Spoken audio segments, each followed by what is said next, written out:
This video is powered by the pros at Pascal Air Plumbing and Electric. Arkansas owned, Arkansas operated. GoPascal.com. Let's see what Tom thinks about it. Tom, good morning. Appreciate you joining us as always. Before you came on, we were discussing Jim Nantz, his final four this upcoming season. Just your perspective on what he's been to the NCAA tournament. Yeah, I mean, I don't know if legendary is there, but it's very close. I mean, he's always had that calm delivery and a joy to listen to. Doesn't make himself really the story, which can happen sometimes. So I think he's been good for the game. Yeah, I just think about his schedule. You start the NFL, do a preseason game, maybe two. Some of those aren't obviously on national TV, but you start with the NFL in August. That wraps up, in a Super Bowl year in February, but he'll do a conference championship game, so you're looking at late January, and then the Masters is in April. There's just not a lot of downtime when you keep college basketball in there for the better part of a month. When he gets done with Augusta, then he's got May and June, part of July, then you're back to it. So this will give him a little more freedom in his schedule at the age of 63. Yeah, and when you're as good as he is, you're going to be in demand, and that is a pretty taxing schedule. And, I think one of the areas where I see, and I don't mean to go off on a tangent, but game prep is a big deal, like how well you know the rosters and all. And we've seen some Arkansas football games this year where some of the announcers didn't quite know the rules and mispronounced, said names of people that were the same number on the other roster and stuff. So Jim Nantz is surely a great professional. Let's talk about Auburn, Arkansas, Tom. KJ Jefferson didn't throw last week. I know that people are excited to have him back. When you look at this quarterback battle between Ashford and Jefferson, how much of an advantage does Arkansas have? KJ is clearly the more polished passer, and I don't think Ashford is. I don't think they're going to try to change what they do. They can give him a few more passing things to exploit what other folks have done against Arkansas, but I don't think it's going to be to the extent of, say, a Spencer Rattler or a Jason Shelley or even Jaron Hall 2 weeks ago at BYU. These guys are established, big-time passers, and Robbie Ashford is a great runner who's becoming a better passer. So I think it's a clear advantage Arkansas because KJ is already there.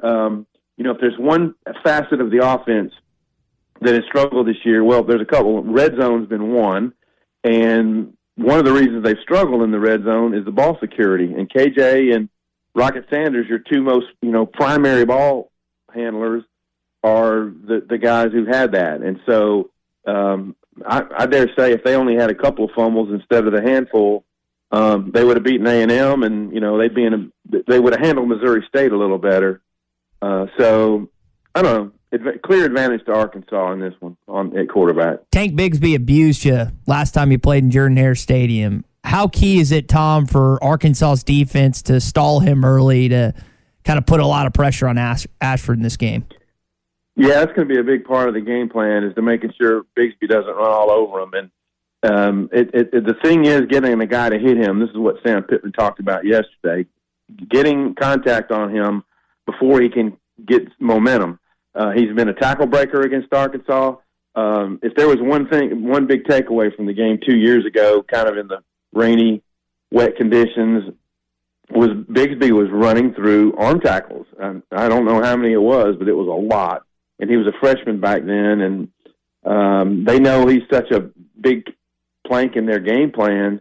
He helped lead them back against Ole Miss when they ran for a ton of yardage. So it is extraordinarily important that they slow him, and him and Ashford are going to run a lot. It's kind of like Rocket and KJ. They're going to run a lot.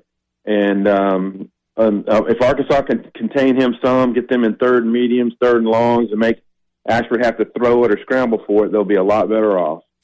You look at this game on paper. Is it just as simple, Tom, as run the ball? If Arkansas runs the ball, they should win the game. Arkansas is favored going in this. You look at where Auburn's at with their rushing defense, last in the league. 119th or whatever in the country. Is it as simple as just run the ball? Well, I do believe Arkansas is going to, they know all those stats. They know what type of run game they do have. And maybe you can control the game that way if you can put 7 points on the board at the end of a lot of these drives. I do believe it's still going to be a tight game. I said going into the BYU game, they've got to find a way to get off the field. And they did that, between the pick, the 4th down stop, and the Dwight McLaughlin strip. And a couple of other stops, they got off the field a few times, and they need to do the same in this Auburn game. And if they hold the turnover margin about even or win it, I think they've got themselves a path to victory. You look at this series. We know that Arkansas has had some down years in the last decade, but Auburn's won 8 of the last 9, and the one win came in 15. We can talk about 2020 in a different light if you want, but Arkansas still lost it. Arkansas's one win came in 4 overtimes. Why has this been so lopsided? Obviously, other than Auburn's had some ups and downs throughout that tenure. Why do you think this one has been so lopsided over the last decade? Well, there was a few mismatches in there, and honestly, the 56-3 game, whatever that was, under Brett Bielema, that one was kind of like one of the first nails in Bielema's coffin, that they just got pounded down there so badly. I think the game meant a lot to Gus Malzahn. I think their offense matched up well against Arkansas defensive personnel through those years.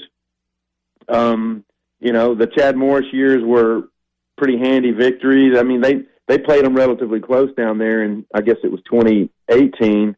But it's just been Auburn's talent has won out. I mean, last year Arkansas was favored, and if the chalk had held in that game, maybe they should have won. But Auburn got a big post pattern touchdown early in the game and got the strip sack in the end zone for a touchdown. I mean, that's been a big bugaboo for them. They had a punt block at Auburn 2 years ago for a touchdown.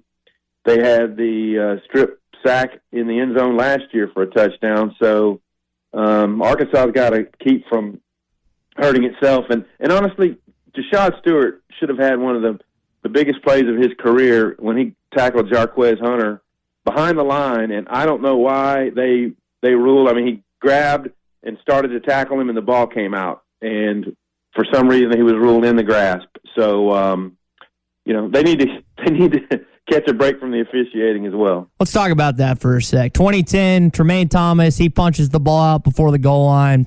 Auburn touchdown. 2013, defensive guys get left in the elevator. Maybe it's the offensive guys. 2020, we know what happened with Bo Nix. There's also a play or two in that 2010 game as well. Why do weird things always seem to happen in Jordan-Hare Stadium, Tom? That's a great question. They've had some big wins down there, too. The Darren McFadden 2006 game, Reggie Fish had a huge play in that game. There has been a lot of strange events. It was the offensive coaches, Jim Chaney. It might have been some from both sides, but I know that Chaney was caught up in there and a tie game at halftime, and then they can't communicate halftime adjustments, and Auburn runs away in the second half. The backward spike, just an unfortunate thing. As a lead official, you expect it to be a clean spike, and I guess he blew his whistle, and then. Joe Fouché snap too. On top of that, muff snap. Then he spikes it backward, and Joe Fouché scrambling the whole time. I've watched a replay of it recently, and I guess it rolled up and maybe hit an official in the foot. There is one Auburn guy trying to get the ball, and Fouché beats him to it. I do think, however, on the replay, it would have been hard to award Arkansas possession because the whistles had blown. I mean, it was just unfortunate. It was miscalled, but unfortunate. But had they done that and said, hey, Fouché wound up on the ball, that would have been a win in Auburn 2 years ago.